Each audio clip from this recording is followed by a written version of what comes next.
그래서 새끼들이 승인 안 해주고 안 되면 쪽팔려서 그래서 새끼들이 승인 안 해주고 안 되면 쪽팔려서 윤석열 정부가 대한민국의 가치를 자발적으로 떨어뜨리고 있다.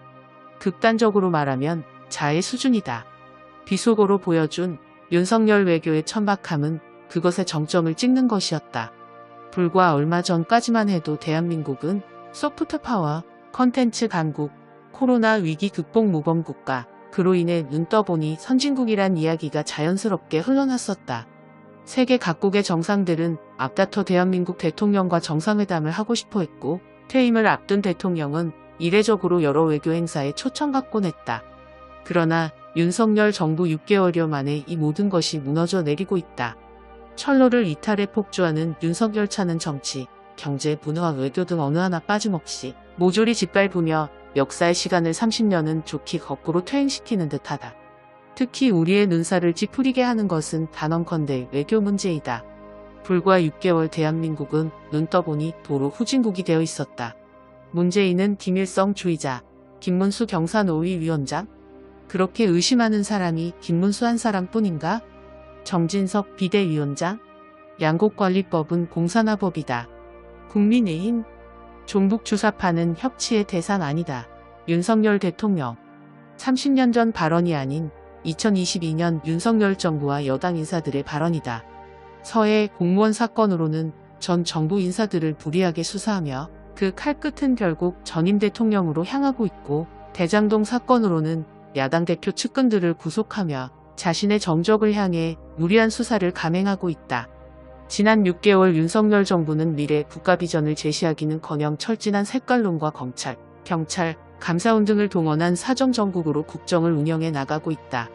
색깔론과 수사, 그것이 국정 운영 동력의 전부이다. 국내에서는 색깔론과 검찰 수사에 환호하는 강성 극우 지지자와 검찰의 대변인 역할을 하는 보수 언론에 의해 다수 국민들의 비판 목소리에도 30%대의 지지율을 유지하며 국정을 간신히 끌고 갈 수는 있지만, 철진한 색깔론과 정적을 향한 무리한 검찰 수사에 감동받을 해외 정상은 존재하지 않을 것이다. 외교 무대에서 윤석열이 악수를 구걸해야만 했던 이유를 어렴풋이 알 수 있을 것 같다. 윤석열은 후보 시절 국가 간 외교에서 예측 가능성을 중시하고 있다. 예측 가능한 외교를 시사한 바 있다. 그리고 대통령이 되어서는 그것을 실천하고 있다. 윤석열 정부의 예측 가능한 외교는 중국, 러시아와의 관계는 포기하고 오로지 미국의 편에 서서 미국의 이익을 위해 움직이는 외교를 말하는 듯하다. 미국의 입장에서 한국은 더 이상 변수가 아닌 상수가 되어버렸다. 그 결과 많은 것을 내어주고도 오히려 홀대받는 처지가 되어버렸다. 그로 인해 발생하는 피해와 부끄러움은 오롯이 국민의 몫이 되고 있다.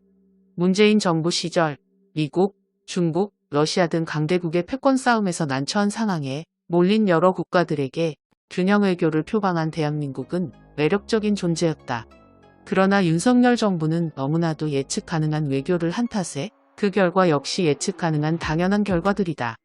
이 XX들 쪽팔려서 날리면 바이든 전 국민의 듣기평가 능력을 시험한 이 사건을 진중권 교수는 윤석열 정부가 빠르게 사과했다면 하루짜리 가십에 불과했을 것이라고 했다. 하지만 문제의 본질은 빠른 사과 여부가 아닌 윤석열 정부가 예측 가능성을 중시하는 외교 정책을 반성하고 수정할 생각이 있는가? 이 정부의 국정 운영 동력 중 하나인 검찰 수사는 본인은 무오류의 존재이고 수사를 받는 대상은 무조건적인 범죄자라는 전제에서 시작한다. 그런 생각이라면 누군가의 지적이나 비판, 충고와 조언을 절대 받아들일 수 없을 것이다. 최근 고등학생의 윤석열차 풍자 카툰을 정부가 나서서 탄압하는 걸 보니 조그만 비판도 받아들이지 못하는 것이 분명해 보인다. 이런 정신 상태라면 외교 정책의 반성과 전략 수정은 기대하기 어려울 것이다. 윤석열 정부는 색깔론과 무모한 수사를 당장 중단하고 새로운 국정 운영 비전을 제시해야 한다. 그렇지 않고선 대한민국은 앞으로 거듭된 외교 무대에서 글로벌 호구로 전락할 것이다. 미국 주도의 가치동맹에 노골적으로 참여하지 말고 강대국들의 패권 전쟁에서 지혜롭게 균형 외교를 펼쳐야 한다. 바이든의 자국 우선주의는 트럼프의 노선과 흡사하다. 미국이 아닌 다른 국가의 경제 따위 안중에도 없다. 인플레이션 감축법, 반도체 과학법 통과 등은 모두 미국 스스로가 자유주의 무역 질서를 깨고 있는 것이다.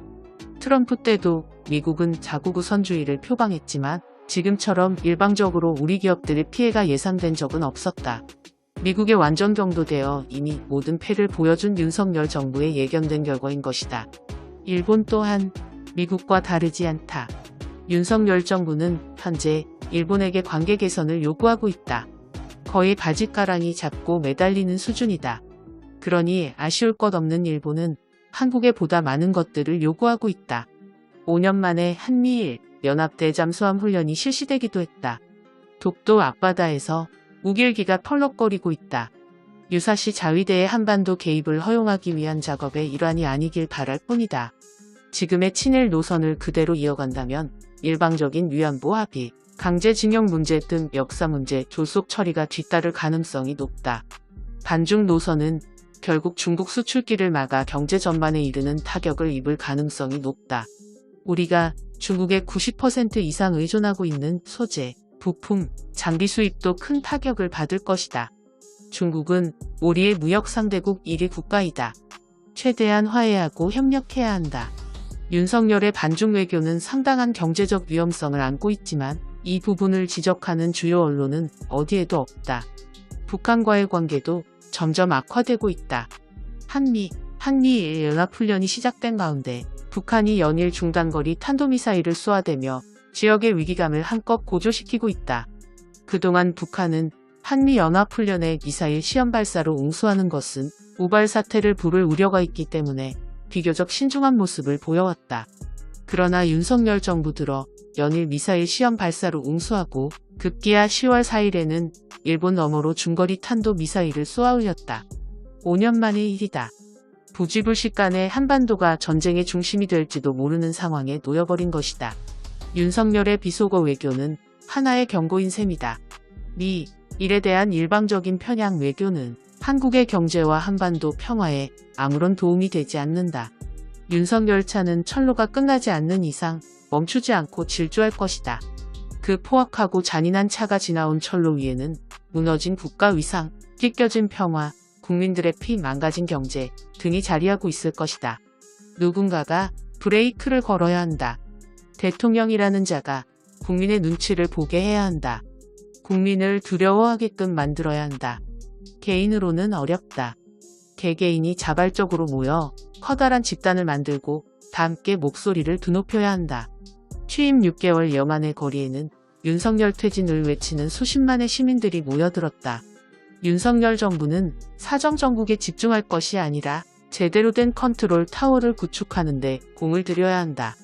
비전문가들의 모임이 되어버린 대통령실과 외교부를 전원 물갈이해야 한다. 한미일 3국 군사협력이라는 탈을 쓴 미국의 동아시아 중국 포위망에 불이익을 감수하면서까지 참여하는 것은 검찰 수사 대상이고 감사원 감사 대상일 것이다. 자주 외교, 균형 외교로 전환해야 한다. 아무런 변화 없이 외교 참사만 계속 이어진다면 윤석열 정부는 예측 가능한 결말을 맞이하게 될 것이다.